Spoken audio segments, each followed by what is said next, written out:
Have you ever thought about opening your own mobile cart or kiosk business? Maybe the facility you manage could establish new revenue by adding coffee, food, or retail services. Cart King International can be the answer to your needs. Cart King is a North American designer and manufacturer of the finest mobile coffee, food, and retail carts and kiosks. Cart King has been working with clients and corporations across North America for 20 years, providing innovative designs, custom manufacturing, and timely delivery. Carts and kiosks are fun, and so are the dozens of designs on our website. Please visit us today at www.cart-king.com or just call us at 1-877-986-7771 and get your sales rolling. If you find yourself in need of legal representation, it can be a very stressful time in your life. In my career, I have dealt with thousands of lawyers, I've dealt with thousands of law firms, and I can confidently recommend to you Keith M. Davidson at kmdlaw.com. Available 24 hours, 7 days a week. Just log into kmdlaw.com. That's kmdlaw.com.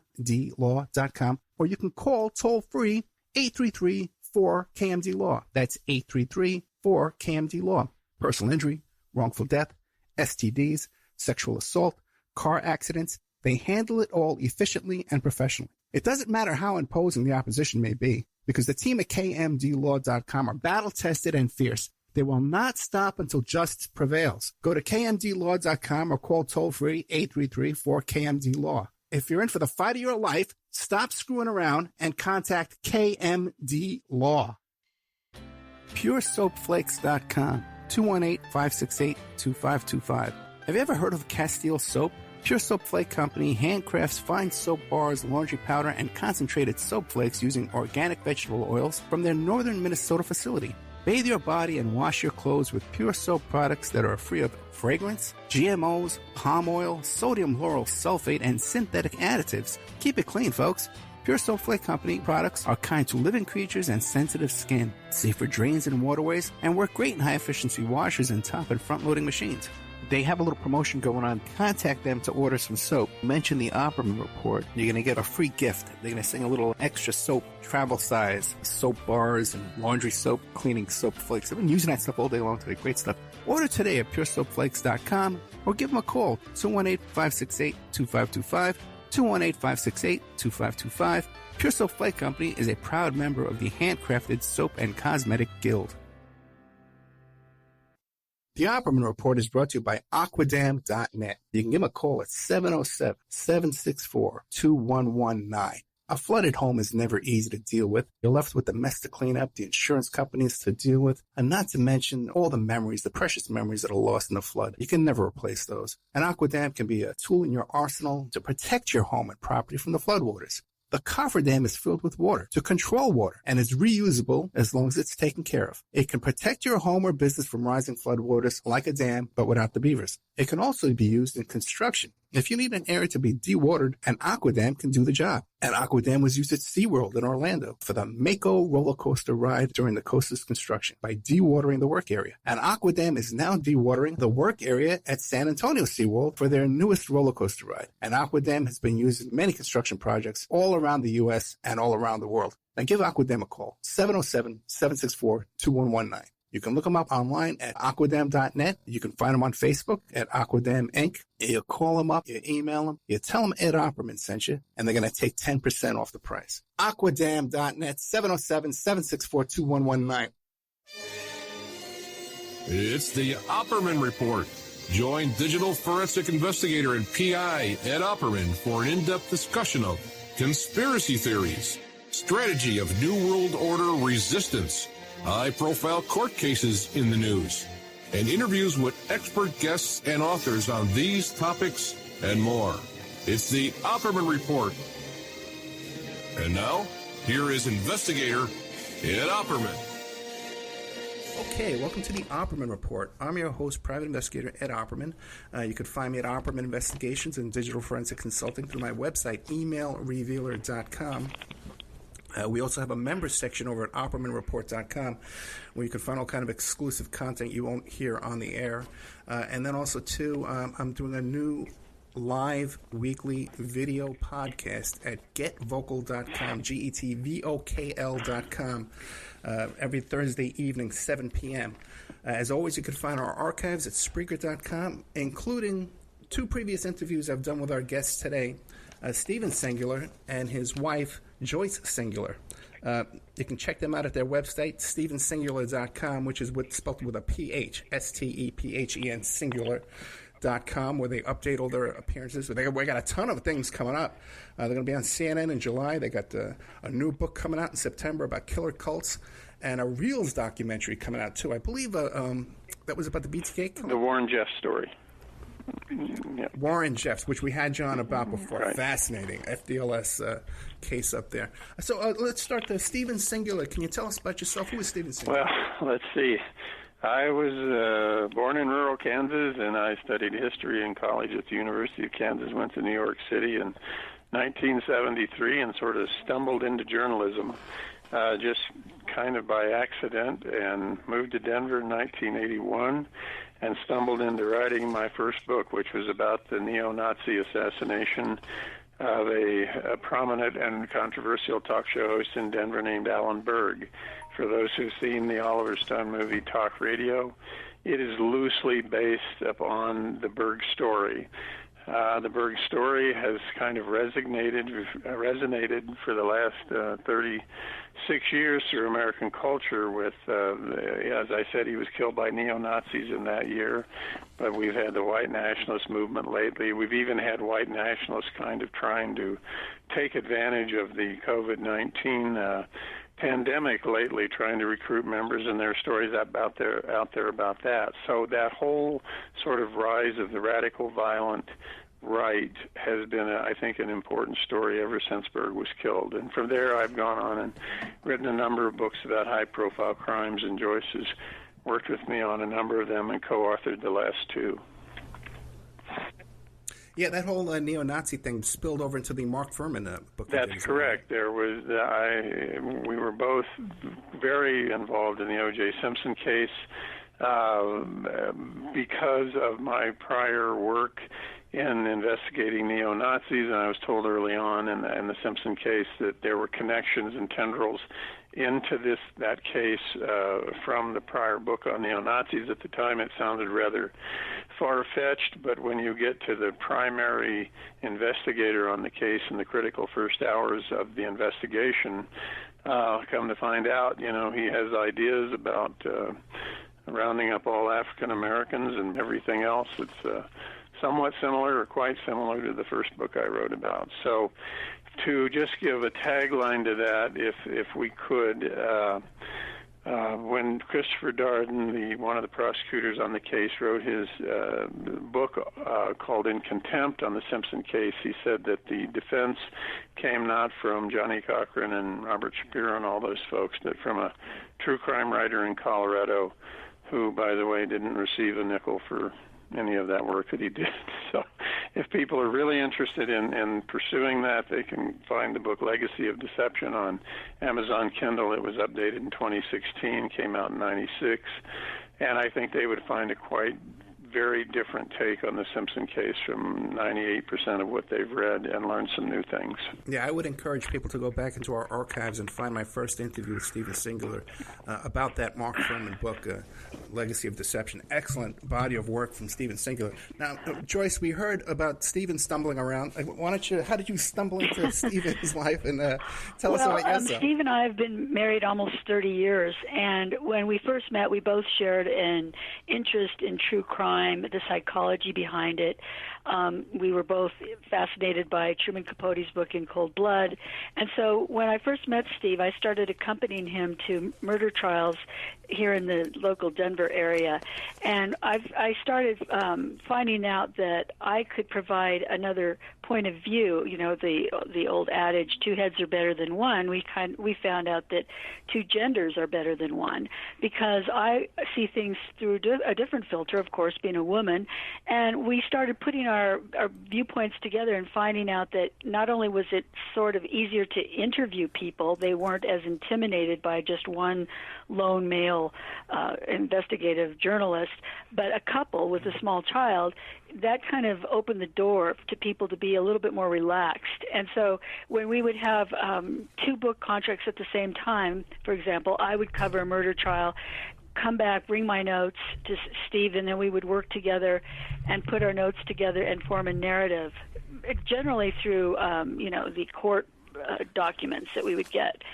So throughout the years, I've worked on several, most of the true crime books, including the O.J. Simpson, JonBenet Ramsey, the BTK, the Internet's first serial killer, John Robinson in Kansas, the Aurora Theater shooter, the Warren Jeffs book. We've both recently worked on another book called Killer Cults about high-profile cult leaders and also very obscure ones. So, yeah, we've been working together a long time, and we find that we work very well together because we just share the same interest in what drives people, what's the psychological motives behind, people committing aberrant behavior. Yeah, I encourage people to head over to stevensingular.com. All the topics he covers, and this couple covers in their books, is all the stuff my audience is into. So I really encourage you to follow their work. This is really high-quality investigative reporting here. Now, guys, you're well known for your research, your work, your investigation into the JonBenet Ramsey case. Why don't you tell us, remind the audience about what was that case, and give us an idea, an overview of your investigation. Well, in December 26, 1996, JonBenet, 6 years old, known as being a child beauty pageant queen, was found in her parents' basement. 5 days later, this had set off a media frenzy, as many will recall, and 5 days later, Joyce was watching the first major interview that the Ramsey couple, John and Patsy, gave on CNN, January 1st, 1997. I was in another room. She sort of called me in and said, hey, this is 30 miles from where we live. We should look into this. And I was like, well, there are 10,000 people covering this. I don't see much of an opportunity there, but as is often the case, her instincts were right. We went to a press conference, the first one held in Boulder in mid-January. And I'm going to let Joyce tell you what happened at that press conference, because it was sort of a pivotal moment about 2 to 3 weeks into the case. Well, what happened was we met a reporter from a local television station here in Denver, and she invited us to go. She was aware of Steve's first book, Talk to Death, of course. So she invited us to go to the television station one snowy night. This is just maybe a few weeks after JonBenet had been murdered. And we, like everybody else, thought that there was some, predator out there. And we didn't know. We were very frightened. I was particularly frightened because I had a young child about the same age as JonBenet, and I couldn't believe that if somebody could actually go into your home in the middle of the night and kill your child and leave your child in your basement and nobody heard anything, then other people like me were thinking, well, who's out there? What's going on 30 miles from us? So we went to the radio or to the television station that one night, and they had a hacker there. And you have to remember, this was in the infancy of the Internet. Nobody really knew about the dark web at that time. People didn't even really know about the regular Internet at that time. So they had a hacker there, and there was a few other people besides us. And we watched as this hacker went into a site where there was it was a very underground type of site, and there were young children, young girls about the same age as JonBenet, done up in masochistic or sadistic types of positions like JonBenet had been found, with like garrots around their neck and their hands tied, and very, very S&M, BDSM types of poses for young girls, which was highly disturbing to see. And then he typed in something like, does anybody have pictures of JonBenet? And it was like this feeding frenzy. Everybody was asking, dead or alive, and we had never seen anything like this before. Well, and what you realize, sitting there, child pornography was obviously very hard to transfer, in earlier times through the mail or anything else. Suddenly you realize there's a worldwide market, underground market for this stuff. And it's, the people who were responding online were from all over the place, and they were willing to trade pictures of their own children or sell things, and you realize this is a business, and it's a completely underground criminal activity. So that was sort of the doorway into looking at this. Well, what does that particularly involve? Well, it involves photography, or it involves video, and those kinds of things. So one of the next things we did was start talking to pageant mothers. And as everyone knows, Patsy Ramsey was a pageant mother in the Denver Boulder area, and JonBenet was a winning little beauty queen. And so we started talking to the mothers who had interacted with Patsy and been in the same events and all of those things, and we heard one story over and over again. And that story was that JonBenet's primary photographer, whose name is Randy Simons, personal pageant photographer, had completely freaked out in the aftermath of the crime. And he had been a very normal person up until this point. He was now calling these mothers in the middle of the night, screaming and crying, "I did not kill JonBenet, I did not kill JonBenet." So this was obviously, setting off some bells and whistles for us. He also told a story about being pressured into selling or not selling certain images of JonBenet that were much sought after in the aftermath of crime. We all know that her image was appearing everywhere on television, magazines. So suddenly, he emerges as this rather suspicious character. In the aftermath of the crime, the whole reporting on it was there'll be an arrest made imminently. The parents will be arrested, and we will find out that they killed their child in one form or another. 100 days went on. There was no arrest. There was no legal movement of any kind, and I decided to contact the district attorney of Boulder, Alex Hunter, and just called him up, and very surprisingly, he said, well, why don't you come on in and, tell me what you've been looking into. So I went over to Boulder and laid out the things that we're talking about here, the Internet, disturbing images, the pageant mothers and their stories. Did they even know who Randy Simons was? Well, and not just Randy Simons, but the pageant mothers were saying that there were certain photographers that they knew well enough to never leave their child alone with them. Because when you think about it, if you go into a photographer's studio and your child has to go into a fitting room and change their clothes, one would never know if there could be a camera recording them, that type of thing. Or, the people surrounding the beauty pageant circuits, the sponsors, the judges, people that attend them, the whole atmosphere could be, it could be the type of situation where people could get stimulated by seeing little girls dressed up as adult women with lots of makeup and provocative, moves and costumes.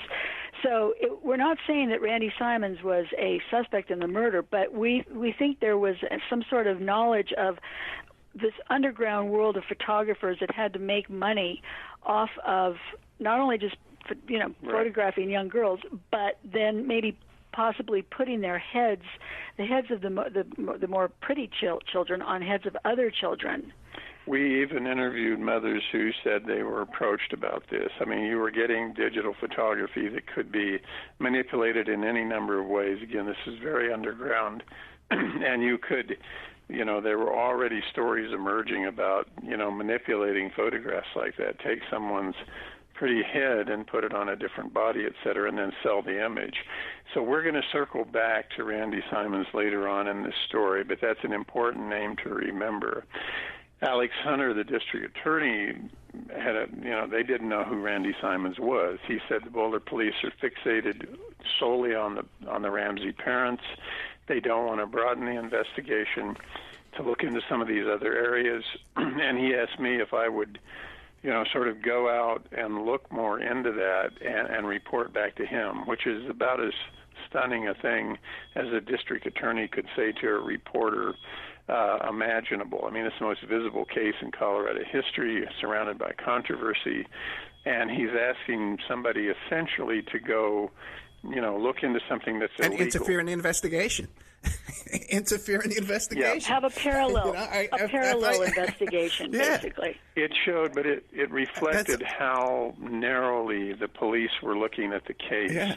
And, the whole rumor was Patsy's an abusive mother. She did this to her daughter out of some, frustration or anger. John's a pedophile. He obviously was abusing her. I mean, there was not one scintilla of truth in any of these reports. No report of Patsy ever laying a hand on the child, nothing to tie John into those things.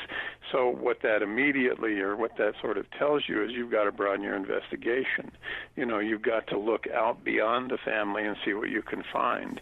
So this was the kind of the sticking point right from the beginning, and I think it's why the case isn't solved today. There were some allegations that John Ramsey had some kind of porn on his computer. What did you find out about that? That was never, ever verified.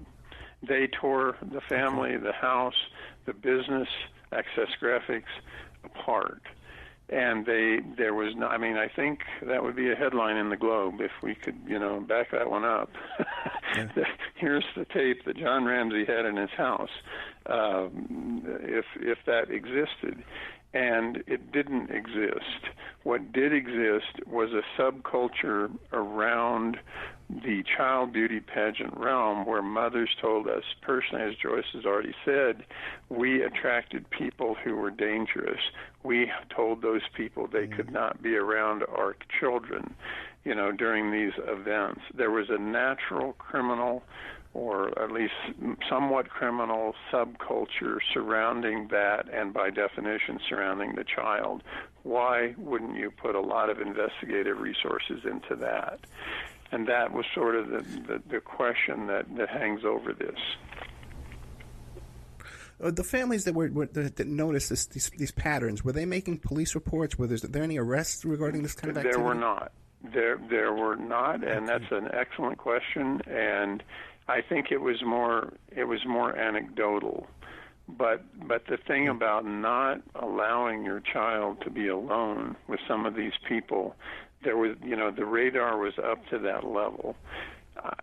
But I do not believe they were filing police reports.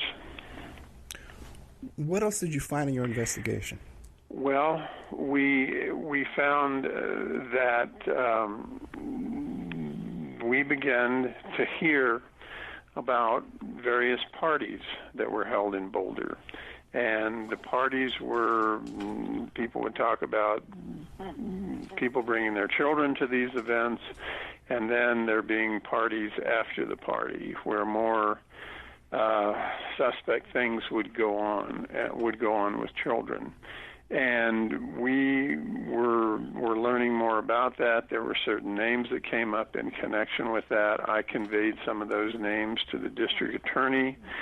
I went to the Boulder County Jail at one point and talked to a child predator, and he gave me some information about people in Boulder who were engaged in these kinds of activities. And so for about 6 or 8 months, we accumulated information of this nature and fed it back into the district attorney and into the Boulder legal system. There was very little activity taken around that kind of thing. Again, the fixation was on the parents. And then the district attorneys changed too. Well, the district attorney himself, at a given point, he was told not to be talking to outsiders, and so that kind of shut down the level of communication. But the story, of course, is that an arrest never came. I mean, it was going to come in the first 2 weeks, the first 2 months, the first 2 years, but there was a problem with the case. And what was that? The problem was that there were 2 to 3 different samples of DNA on JonBenet in all the wrong places. Some of the samples were mixed, implying that there may have been multiple offenders, but there was at least one sample from a male that came up in more than one example. So that is a very major problem if you're going to prosecute the parents for the murder of their child, because you would have to explain away the DNA, and they couldn't do that.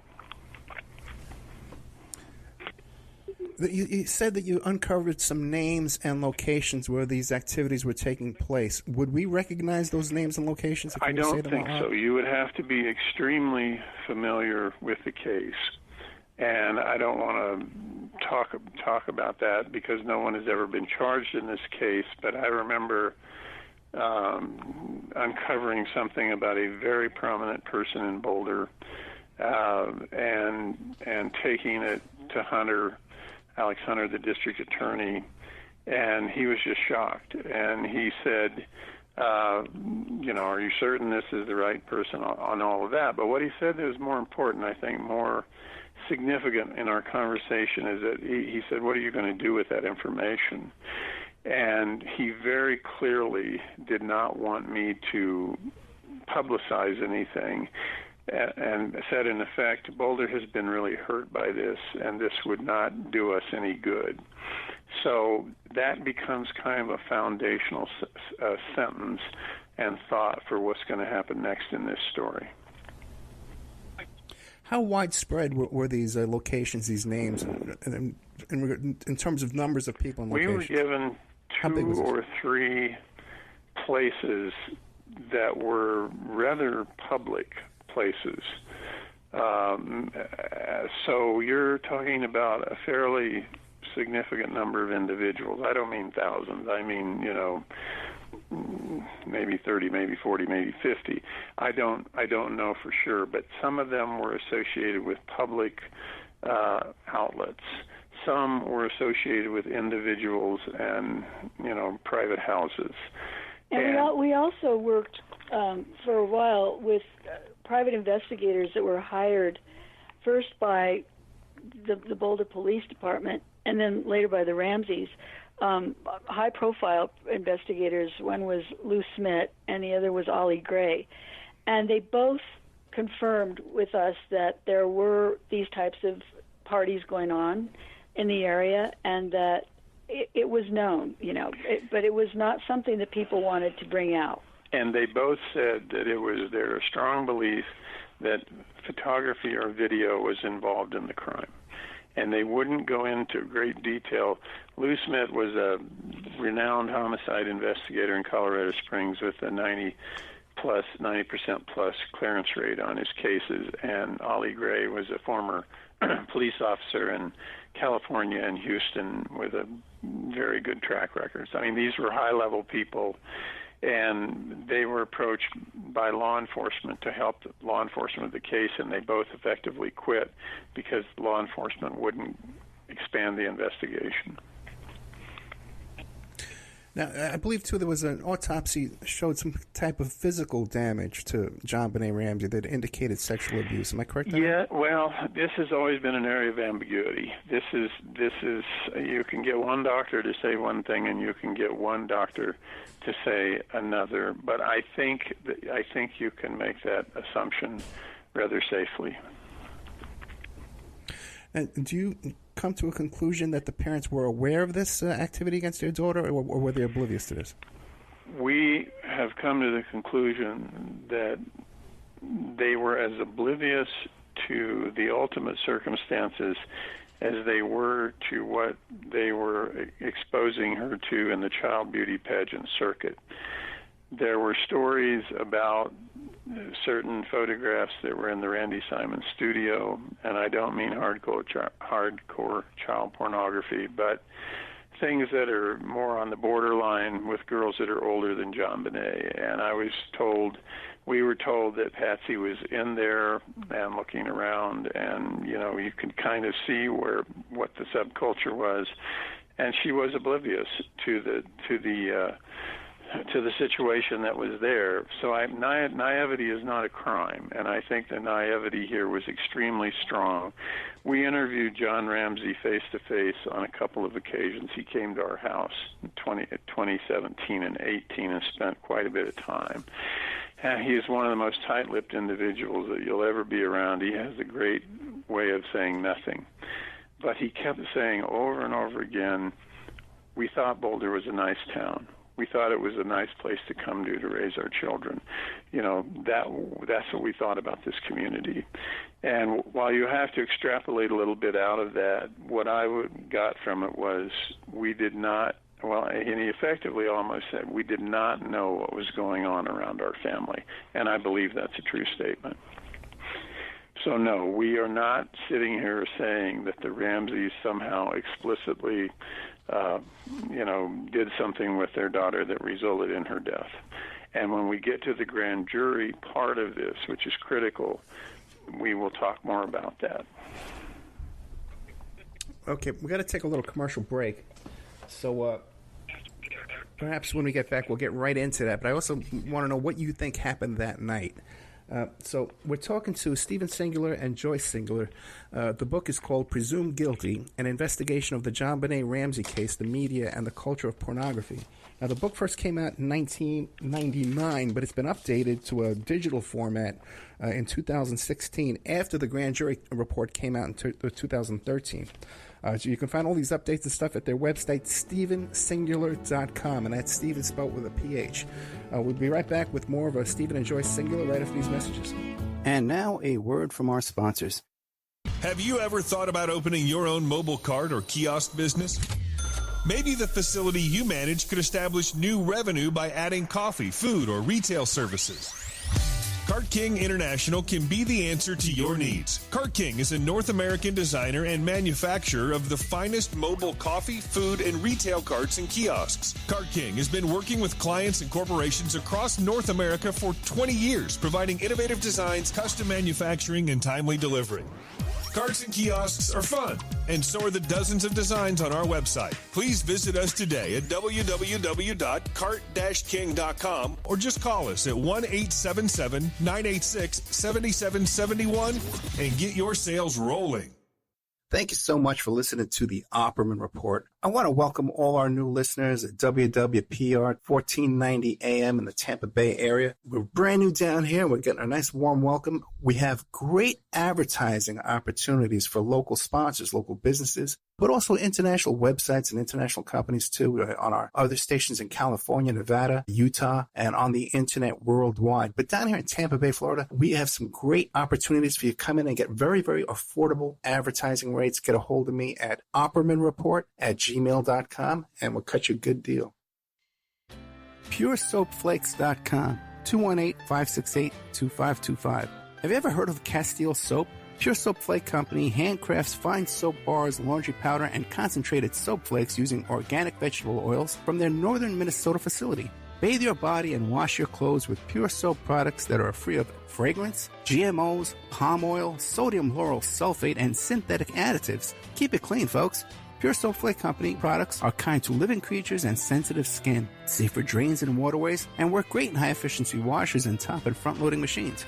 They have a little promotion going on. Contact them to order some soap. Mention the Opperman Report. You're going to get a free gift. They're going to send a little extra soap, travel size, soap bars and laundry soap, cleaning soap flakes. I've been using that stuff all day long today. Great stuff. Order today at puresoapflakes.com or give them a call, 218-568-2525, 218-568-2525. Pure Soap Flake Company is a proud member of the Handcrafted Soap and Cosmetic Guild.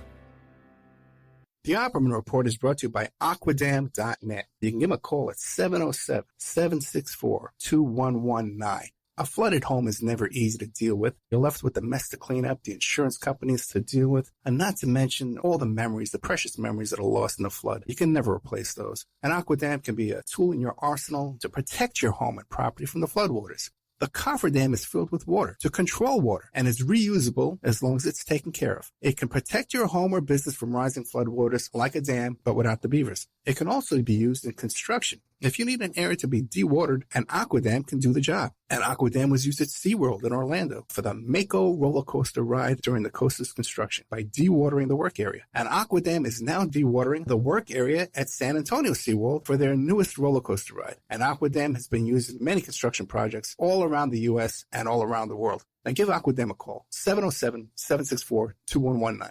You can look them up online at aquadam.net. You can find them on Facebook at Aquadam Inc. You call them up, you email them, you tell them Ed Opperman sent you, and they're going to take 10% off the price. Aquadam.net, 707-764-2119. It's the Opperman Report. And now, here is investigator Ed Opperman. Okay, welcome back to the Opperman Report. I'm your host, Private Investigator Ed Opperman. We're here today with Stephen Singular and Joyce Singular, co-authors of the book Presumed Guilty, an investigation of the JonBenet Ramsey case, the media, and the culture of pornography. Guys, before we get into the grand jury report, what do you think happened that night? Well, I think it's in any aspect of this case, there has to be some level of speculation, and it does tie into the grand jury report, so that becomes significant. You have to remember that from the very beginning of this case, it was an either-or case.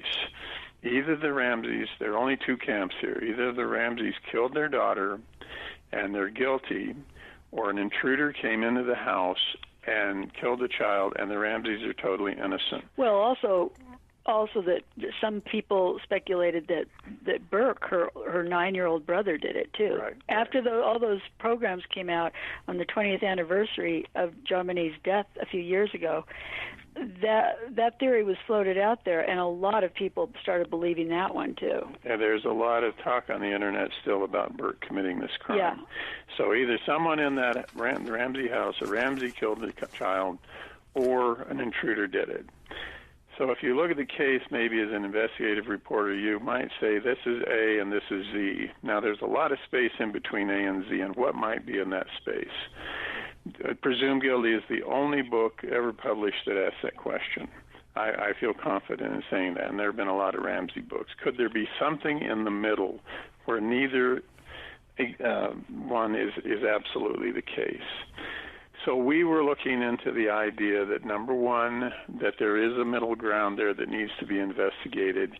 Number two, that it's not an absolute given that JonBenet died inside that house. You know, there's no blood present. She was bashed over the head, or she had a severe head wound. And both Ollie Gray and Lou Smith brought up the fact that there's no blood present in the basement where she was found, and they both found that highly suspect. And they were both open to the notion that she didn't necessarily die inside the house. So we have speculated, and that's a very important word, that maybe the crime took place somewhere else, and there are two different crime scenes. It would account for fibers on her body which don't relate to anything that was found in the house. It would relate to the duct tape that was found over her mouth that was never sourced within the house. And it would relate to the DNA, the critical DNA samples that belong to unknown individual or individuals, nobody inside the house. So we have examined the idea that she was somewhere else that night. We know that the Ramseys went to a party. We know that they left about 9 o'clock. We do not know that she was with them when they left the house. The story they tell is that they made a stop on the way, or a stop or two on the way, to deliver Christmas presents to people, but JonBenet was not with them when they went in that house. And it's also important to bring up that JonBenet, and this is corroborated by several people, said that she was going to be meeting with a secret Santa on Christmas night. Right. And her mother asked her, or said, JonBenet, you know, that's not when Santa comes. He comes on Christmas Eve. But JonBenet told several people, and I think two at least we know for sure, that there was a secret Santa that she was going to be meeting with on the night of Christmas, which would be the night of the 25th. We believe that it's possible that something was set up for that night and that she was allowed to go there. Again, this is speculation. And we do not believe that her parents knew what the event was. And we have had firsthand accounts of stories of Patsy perhaps letting her go. And we have other information that were shared after the crime that's a little too sensitive to go into at this point. But so that opens up that possibility, which was, as a matter of fact, floated in the 1999 version of the book. In 2013, October, the Boulder Daily Camera sued the district attorney's office. They were a new district attorney, and to get the grand jury report, which was an 18-page report on the case. If you'll recall what I said earlier, when I took the information to Alex Hunter about a prominent person in town, his major concern was protecting Boulder, not figuring out what this person might have known or done. The grand jury report, which is based on a 13-month investigation with tens of thousands of pages and who knows how many witnesses, Hunter decided to seal permanently, in perpetuity, so that the public, which had paid for that investigation that ran into the millions of dollars, could never know what the grand jury uncovered and what they felt should be done legally. 14 years later, the camera won a partial victory, and 4 of the pages of the 18 pages were released. Most important legal document ever to come out of the Ramsey case. And what the 4 pages said was the Ramseys exposed their daughter to the person who killed her, a first-degree murder. In Colorado, no one under the age of 10 can be charged with a felony. That sentence tells you that Burke Ramsey did not commit the crime. This was a first-degree murder case based upon adult homicide. They exposed their daughter to it. The second count, count 7, said that they covered up the crime. They participated in the cover-up. So what do we have here? What's in front of us from the only people legally bound to study the case for 13 months and come to a conclusion? And that is that the Ramseys, what they're saying is partially guilty, partially innocent, that they did not kill their daughter, that they exposed her to the person or people who did, and then they participated after the fact. That's a legal conclusion. That's not me saying it or Joyce saying it. That's a legal conclusion completely ignored by the media. So, in other words, what they're saying is it's not an either-or case. So, presumed guilty had said that in 1999. It had taken a lot of heat for saying that in 1999, and 14 years later, the corroborating evidence of that was coming out in a legal document. And the real question is, why can't the public know what else was said in the grand jury report? I mean, that's a big if. That's a big question. And why was the report buried in perpetuity? Why would the district attorney go out of his way to keep this information from the public? That's the question. And if the report points to a killer, that they exposed the child to, why isn't that killer being charged? Yeah. Why were the Ramseys not taken into court? The counts are right there. They're right in front of you. That's felonious behavior. Why was pressure not applied? Why were they not taken into court for what they were going to be accused of, which was a cover-up of a crime, not first-degree murder? First-degree murder is hard to prove. Everybody knows that, especially with conflicting DNA. This accessory, is not that difficult. That's the fundamental question of the case that's not getting asked. What other names were in that grand jury report? Right. 14 pages, completely unexplored or seen. What was in there? Is there any more litigation to try to unseal these? There's been talk about it, but that was as far. A judge was, put in charge of deciding what to release. I mean, it's very curious legal circumstances if you think about it. I think there was a judge initially who recused himself. I'm not positive about that. But the judge that actually ruled on it said, you get these few breadcrumbs, and we're going to keep the rest of it from you. So people have talked about relitigating, resuing, but that takes some resources and clout. What would motivate the Ramseys to cover up the crime? Threats. Yeah, the threat of, something got out of hand here, And let's look at John Ramsey for just a minute. Let's extend John Ramsey the presumption of innocence, which I think is the right thing to do when it comes to murder, and I think it's the right thing to do with his wife, and I know it's the right thing to do with his son. He has a daughter who's killed in a car wreck in 1992 or something. I'm not sure about that.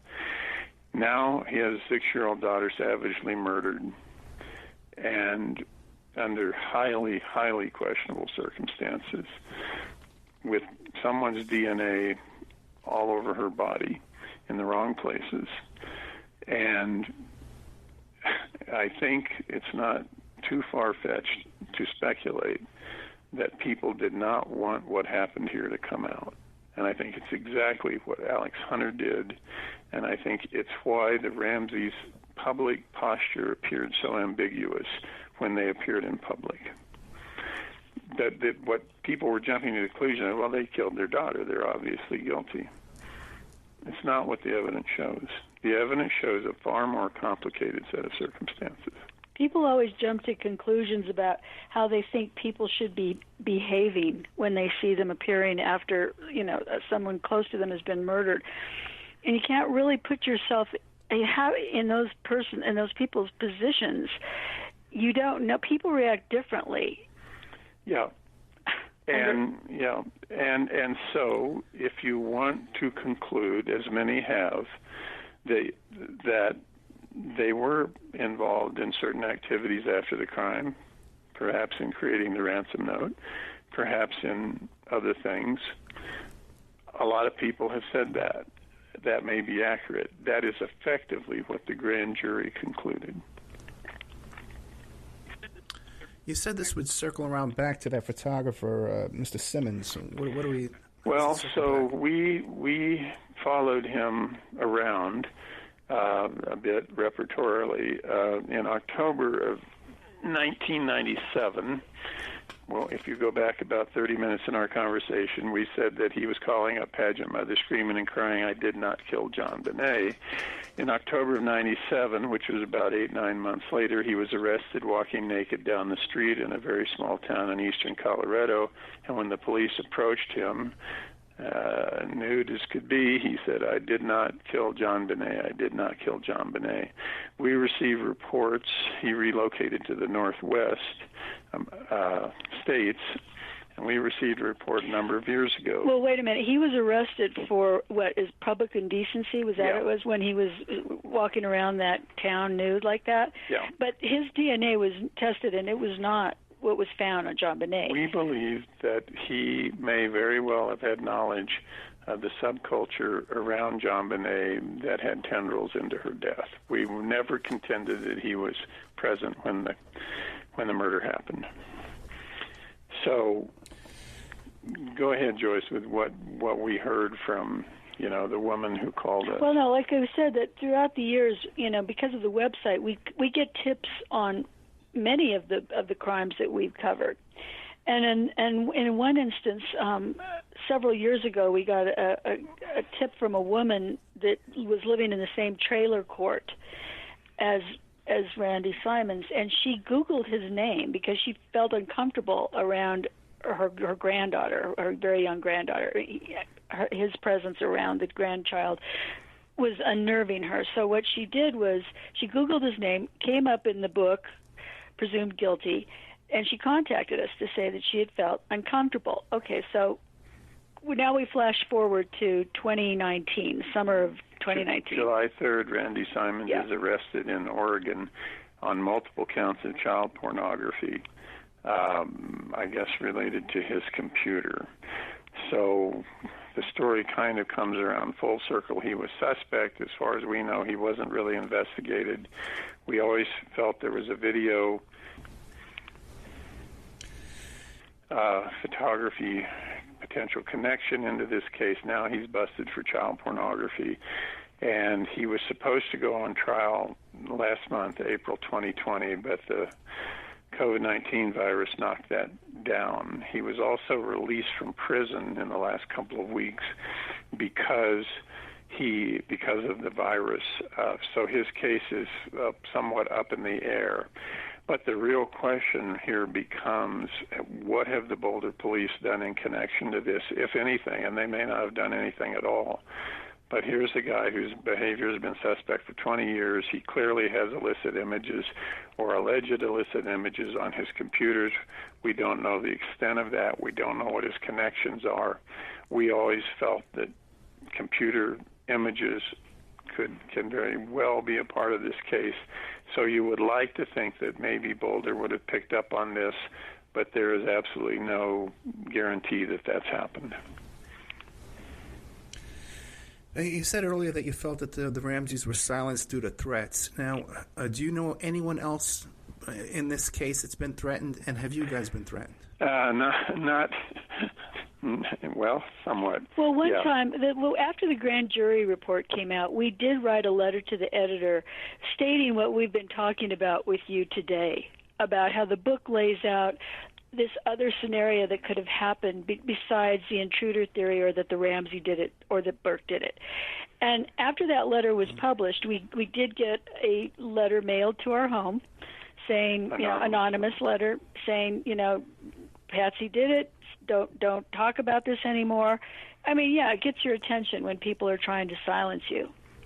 And I was named in a criminal complaint. That's too long of a story to get into, by someone who was, at various points considered a suspect in the case.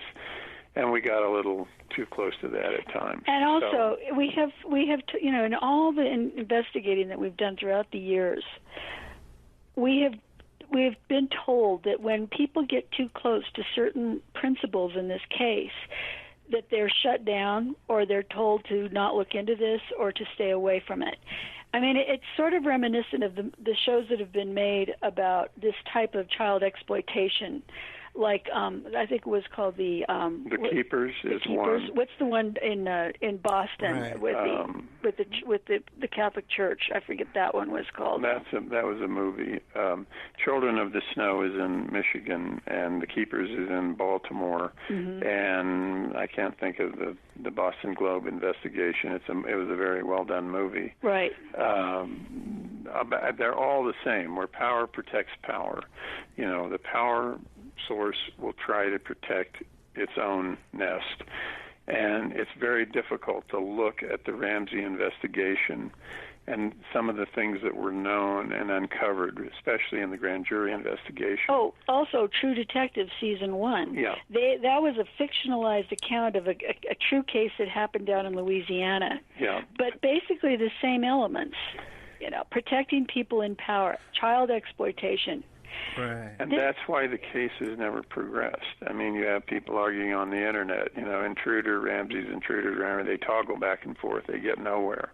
Or Burke did it. There's enough evidence out there. If there was some sort of aggressive prosecutorial effort made, I think you could learn a lot more about it. We're also hopeful that because there have been several cold cases now solved because people putting their genealogical, DNA into these databases, that there is a chance that somebody could get a hit on the Ramsey case because of somebody putting their DNA into one of those ancestry places. Yeah, that's true. That's probably the best, possibility at this point. To get, to go into the case that way. But the remarkable thing about it, Ed, is really, and you may agree with this, is that for all the noise around the case, people don't know many of the things that we're talking about here. They just stayed on the surface and said JonBenet wet the bed, Patsy beat her to death, or something like that. Patsy came up with a garrote that nobody very few people in the world could tie, and did that to her daughter. They brought in the best criminal minds in America, starting with Dr. Henry Lee, to study this case, and he said it doesn't make any sense. There's some piece missing. We think the missing piece is that what has been posited as happening that night is that much more went on than just, they took her home, they put her in bed, and somehow she ends up dead in the basement with a 2.5-page ransom note there. None of that fits together. I can't thank you enough for your work. We're out of time for the work in this book and just your overall body of work. Just excellent work. I'm very impressed. Presumed Guilty, an investigation of the JonBenet Ramsey case, the media, and the culture of pornography. It's been updated. You can find them on CNN in July. September, book's coming out called Killer Cults. There's a Reels documentary coming about the FDLS church in Warren Jeffs. And it's StephenSingular.com with a PH, where you can find all their upcoming appearances and stuff. Thanks for having us. Much. Thank you. Bye. Good night. And now a word from our sponsors. If you find yourself in need of legal representation, it can be a very stressful time in your life. In my career, I have dealt with thousands of lawyers, I've dealt with thousands of law firms, and I can confidently recommend to you Keith M. Davidson at kmdlaw.com. Available 24 hours, 7 days a week. Just log into kmdlaw.com. That's kmdlaw.com. Or you can call toll-free 833-4KMD-LAW. That's 833-4KMD-LAW. Personal injury, wrongful death, STDs, sexual assault, car accidents. They handle it all efficiently and professionally. It doesn't matter how imposing the opposition may be, because the team at kmdlaw.com are battle-tested and fierce. They will not stop until justice prevails. Go to kmdlaw.com or call toll-free 833-4KMD-LAW. If you're in for the fight of your life, stop screwing around and contact KMD Law. Have you ever thought about opening your own mobile cart or kiosk business? Maybe the facility you manage could establish new revenue by adding coffee, food, or retail services. Cart King International can be the answer to your needs. Cart King is a North American designer and manufacturer of the finest mobile coffee, food, and retail carts and kiosks. Cart King has been working with clients and corporations across North America for 20 years, providing innovative designs, custom manufacturing, and timely delivery. Carts and kiosks are fun, and so are the dozens of designs on our website. Please visit us today at www.cart-king.com or just call us at 1-877-986-7771 and get your sales rolling. PureSoapFlakes.com, 218-568-2525. Have you ever heard of Castile Soap?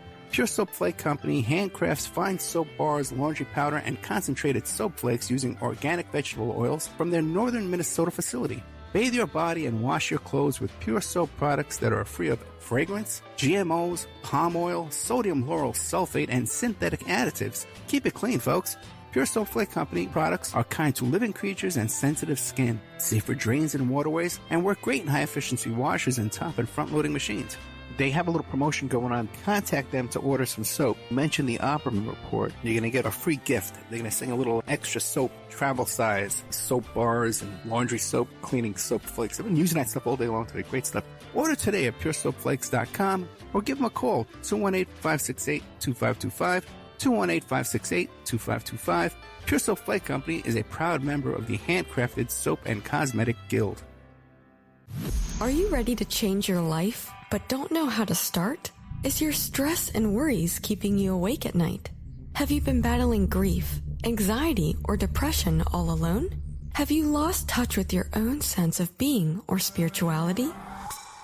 Soul Free Therapies offers professional and affordable live video streaming counseling and coaching services from the comfort of your own home.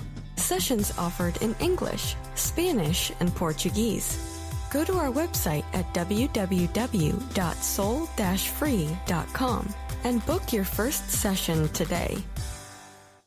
The Opperman Report is brought to you by Aquadam.net. You can give them a call at 707-764-2119. A flooded home is never easy to deal with. You're left with the mess to clean up, the insurance companies to deal with, and not to mention all the memories, the precious memories that are lost in the flood. You can never replace those. And Aquadam can be a tool in your arsenal to protect your home and property from the floodwaters. The cofferdam is filled with water to control water and is reusable as long as it's taken care of. It can protect your home or business from rising floodwaters like a dam, but without the beavers. It can also be used in construction. If you need an area to be dewatered, an Aquadam can do the job. An Aquadam was used at SeaWorld in Orlando for the Mako roller coaster ride during the coaster's construction by dewatering the work area. An Aquadam is now dewatering the work area at San Antonio SeaWorld for their newest roller coaster ride. An Aquadam has been used in many construction projects all around the U.S. and all around the world. Now give Aquadam a call, 707-764-2119. You can look them up online at aquadam.net. You can find them on Facebook at Aquadam Inc. You call them up, you email them, you tell them Ed Opperman sent you, and they're going to take 10% off the price. Aquadam.net, 707-764-2119.